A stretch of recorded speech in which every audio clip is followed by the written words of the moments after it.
गरीबों का लॉकडाउन। ये कहानी एक गरीब मजदूर आदमी भोला की है, जो अपने पूरे परिवार को लेकर काम की तलाश में गांव से शहर आ गया। उसका पूरा परिवार हर रोज मेहनत मजदूरी करके अपना पेट पालता था और दिन का गुजारा करता था। वो हर रोज मेहनत करके कमाने वाले लोग थे। जब तक वो रास्तों पर निकलकर कुछ ना कुछ काम ना करे, तब तक उन्हें खाना नहीं मिलता था।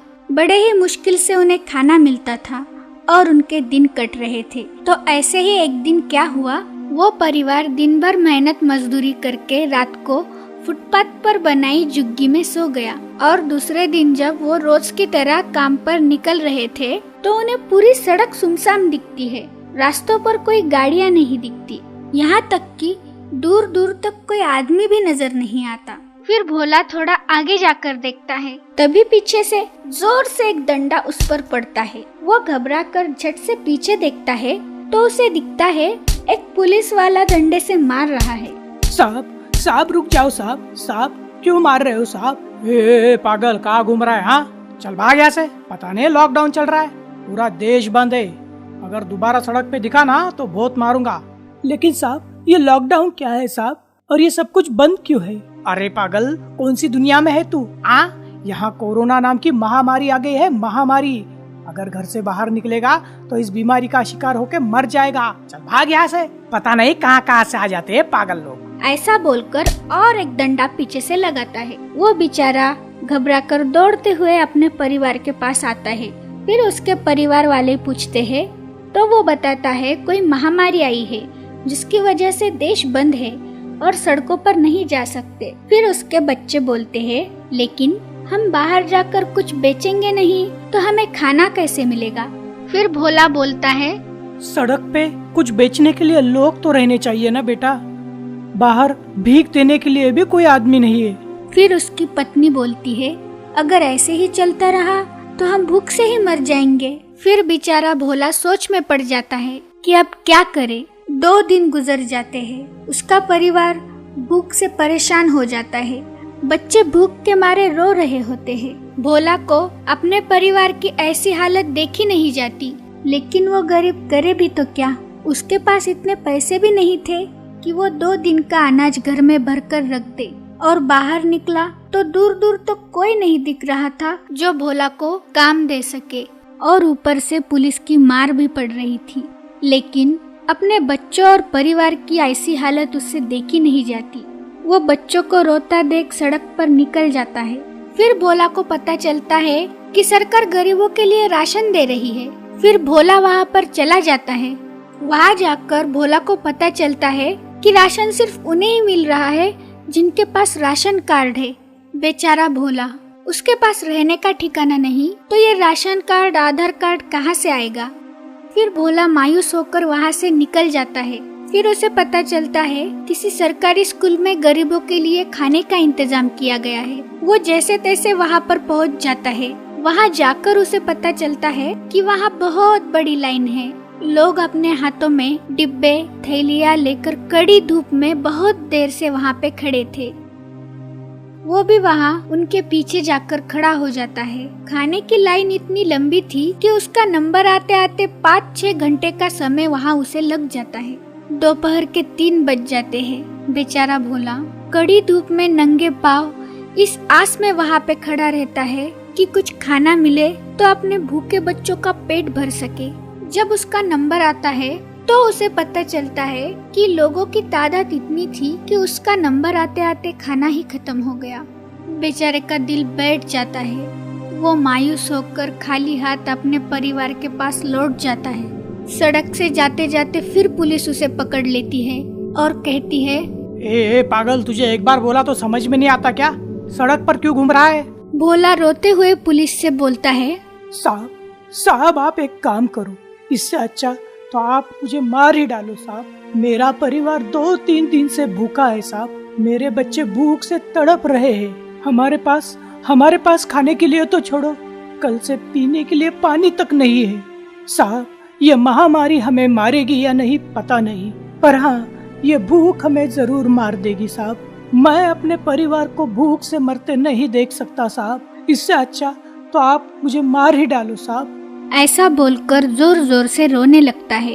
तब उस पुलिस वाले को उस पर दया आती है और वो उस आदमी को पहले अपने पास का पानी पीने के लिए देता है और उसके पास जो कुछ खाने को है वो उस गरीब के हाथ में देकर उसे अपने परिवार के पास भेज देता है। दोस्तों, हमारे देश में करोड़ों लोग ऐसे जी रहे हैं जिनके पास रहने के लिए घर भी नहीं है। उन्हें फुटपाथ पर रहना पड़ता है और रोज खाने के लिए संघर्ष करना पड़ता है। हमारा देश डिजिटल इंडिया बनते बनते कहाँ पहुँच गया। आज हम हमारे देश के गरीब लोगों के लिए एक वक्त का खाना भी नहीं जुटा पा रहे हैं। ऐसे ही इनकी जिंदगी में इतनी मुसीबतें हैं और अब ये महामारी। अब ये बेचारे लोग कहाँ जाएंगे, क्या खाएंगे। इनके पास इतने पैसे नहीं हैं कि ये 2 दिन का खाना भी घर में लाकर रख सके। खाना तो छोड़ो, उनके पास रहने के लिए घर ही नहीं है। दोस्तों, लॉकडाउन सबके लिए एक जैसा नहीं है। जहां हम सभी लोग अपने अपने सुरक्षितता के लिए खाने पीने की वस्तुएं और रोजमर्रा की जीवन की जरूरतों का सामान भर भर के अपने घर लेकर जा रहे हैं, उसी वक्त कुछ गरीब लोगों को 2 दिनों में सिर्फ एक ही वक्त का खाना मिल रहा है। रोज कमाकर खाने वाले लोगों का और उनके परिवार और बच्चों का क्या होगा। कई लोगों को तो लॉकडाउन का मतलब भी नहीं पता। लॉकडाउन की वजह से इन्हें जिस समस्याओं का सामना करना पड़ रहा है ना, वो हम सोच भी नहीं सकते। इस महामारी से भी खतरनाक जिस महामारी से अब इस वक्त ये लोग जूझ रहे हैं ना, वो है भूख। पता नहीं इस महामारी से ये लोग मरेंगे या नहीं, लेकिन हाँ, भूखमरी का शिकार ये लोग जरूर बन जाएंगे। क्यों ये दिन इन गरीबों के नसीब में आए, ये उनकी सोच से परे है। अब इस मुसीबत से इन्हें एक ही चीज बचा सकती है और वो है इंसानियत। दोस्तों, अगर आपके दिल को ये गरीबों की सच्ची कहानी छू गई तो प्लीज इसे लाइक और शेयर करें और हमारे चैनल को सब्सक्राइब करें। एक गरीब मजदूर भुवन अपने परिवार के साथ रहता था। उसके परिवार में उसके 2 बच्चे और पत्नी गीता उसके साथ रहती थी। वो रोज मजदूरी करके गुजारा करता था। वो पढ़ा लिखा नहीं था, इसलिए उसे मजदूरी के अलावा और कोई काम भी नहीं मिलता था और उसे हर रोज काम ढूंढना पड़ता था। इस महंगाई के जमाने में वो अपने परिवार का गुजारा कर सके, ये उसके लिए एक चुनौती थी। इसीलिए कभी उसे काम न मिले तो उन पर भूखे पेट सोने की नौबत आ जाती थी। लेकिन फिर भुवन और उसकी पत्नी गीता दोनों भूखे पेट रह के अपने बच्चों को भरपेट खाना देते थे और हर रोज उन्हें अपने परिवार की चिंता लगी रहती थी कि आज कैसे भी 2 पैसे कमाकर अपने परिवार को भरपेट खाना मिले। इसी संघर्ष में उसके दिन गुजर रहे थे। एक दिन सुबह भुवन जब काम की खोज में निकल रहा होता है, तभी उसका छोटा बेटा अपनी माँ से बोलता है, माँ, मुझे बहुत भूख लगी है, कुछ खाने को दो ना। गीता बोलती है, थोड़ी देर रुक जाओ बेटा, मैं कुछ बनाती हूँ। और भुवन से जाकर बोलती है, अभी मैंने कुछ भी नहीं बनाया क्योंकि घर का सारा अनाज खत्म हो गया। आप आज कुछ ना कुछ लेकर आइए, नहीं तो बच्चों को भूखा ही सोना पड़ेगा। और भुवन बोलता है, ठीक है। ऐसा बोलकर सोचते सोचते काम की खोज में निकल जाता है।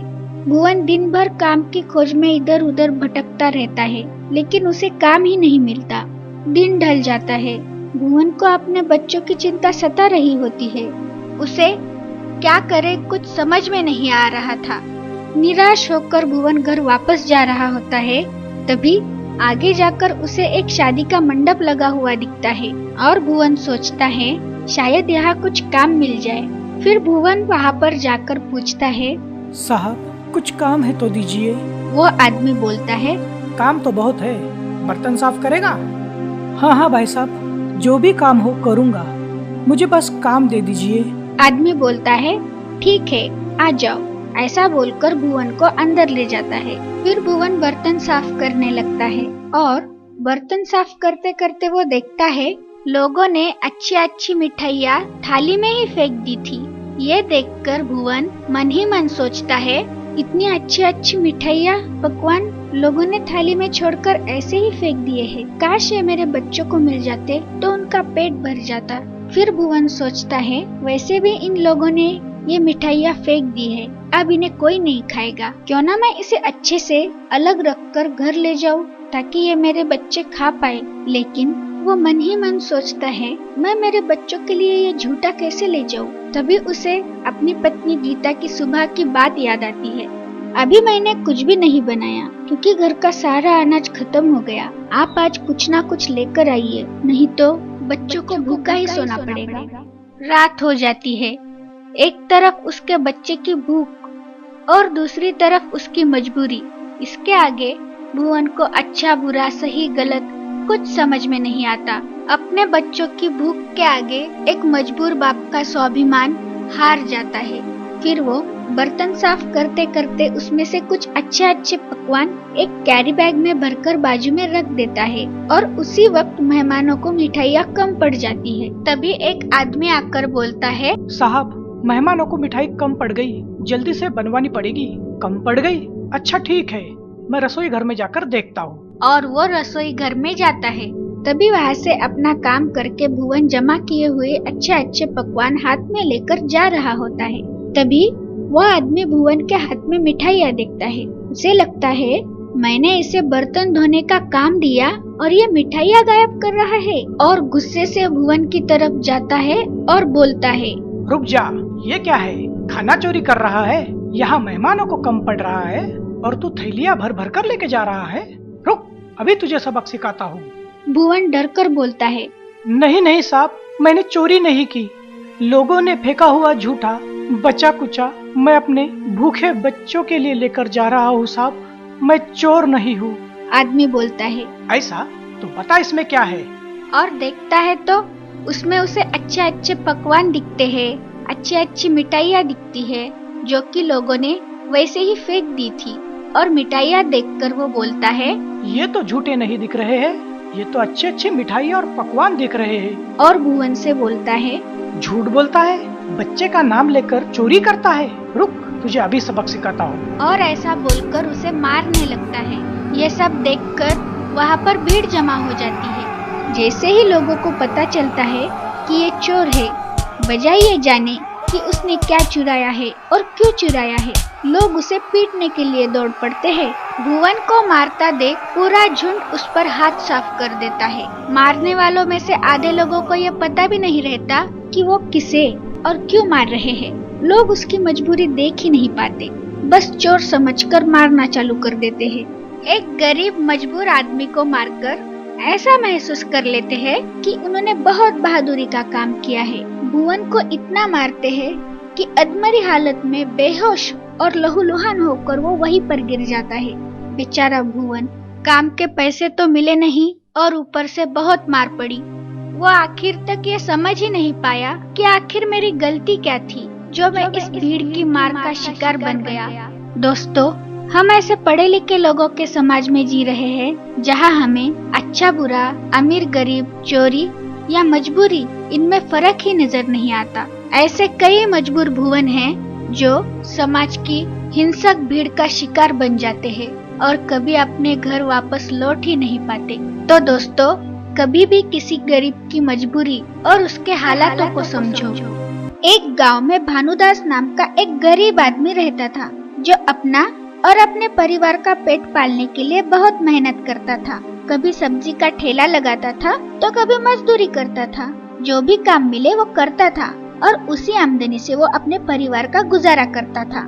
जिस दिन भानुदास को काम नहीं मिला, उस दिन उसका परिवार भूखा ही रहता था। वो इतनी आमदनी नहीं जुटा पाता था कि उसके परिवार की हर जरूरतें पूरी करे, पर मेहनत करने की उसकी नीयत रहती थी। एक दिन भानुदास का बेटा उसके साथ बाजार गया था तो उसकी नजर एक साइकिल पे गई। साइकिल देखकर भानुदास का बेटा बहुत खुश हो गया, पर अपने पिताजी उसे खरीद कर नहीं दे सकते, ये भी उसे पता था। इसलिए वो अपने पिताजी को कभी कुछ मांगता नहीं था। लेकिन अपने बेटे की साइकिल को देखकर खुशी और उसे पाने की चाह भानुदास को समझ में आती है, पर वो ये जानकर अनजान बनता है और इस बात को अपने दिल में ही रखता है। भानुदास को अपने बेटे को साइकिल खरीद कर देने की बहुत ख्वाहिश थी, पर उसकी महीने भर की कमाई से भी वो साइकिल खरीद नहीं सकता था।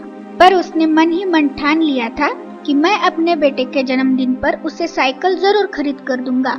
और उस दिन से वो ज्यादा मेहनत करके पैसे इकट्ठा कर रहा था। खुद सिर्फ एक वक्त का खाना खाता था, पर पूरे पैसे बचाने की कोशिश करता था। फिर कुछ दिनों बाद भानुदास के बेटे का जन्मदिन आया। जन्मदिन के दिन भानुदास ने अपने बेटे को बता दिया, बेटा मैं आज तुम्हारे लिए साइकिल खरीद कर लाऊंगा।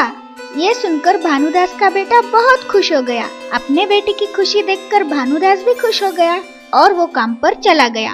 भानुदास जब साइकिल की दुकान में गया तो उसे पता चला उसने जितने पैसे जमा किए हैं उससे वो साइकिल नहीं खरीद सकता। साइकिल के लिए उसे और थोड़े पैसों की जरूरत थी। तो भानुदास थोड़ा मायूस हो गया। उसे आज ही वो साइकिल खरीदनी थी। फिर भानुदास ने सारे पैसे की सब्जी खरीद ली और बाजार में बेचने लगा। उसने सोचा शाम तक सब्जी बेचकर आसानी से 4 पैसे ज्यादा कमा लूंगा और अपने बेटे के लिए साइकिल खरीद सकूंगा। पर किस्मत को कुछ और ही मंजूर था। कुछ देर बाद अचानक उस बाजार में भागदौड़ मच जाती है। कुछ राजनीतिक लोग भारत बंद के नारे देते हुए आते हैं। दंगा फसाद करके बाजार बंद करवा देते हैं। एक आदमी भानुदास को कहता है, ए सब्जी वाले, चलो उठा तेरा बोरिया बिस्तरा और भाग यहाँ से। पता नहीं आज भारत बंद का ऐलान किया है मंत्री जी ने। भानुदास सोच में गिर गया कि इस सब्जी का अब मैं क्या करूं।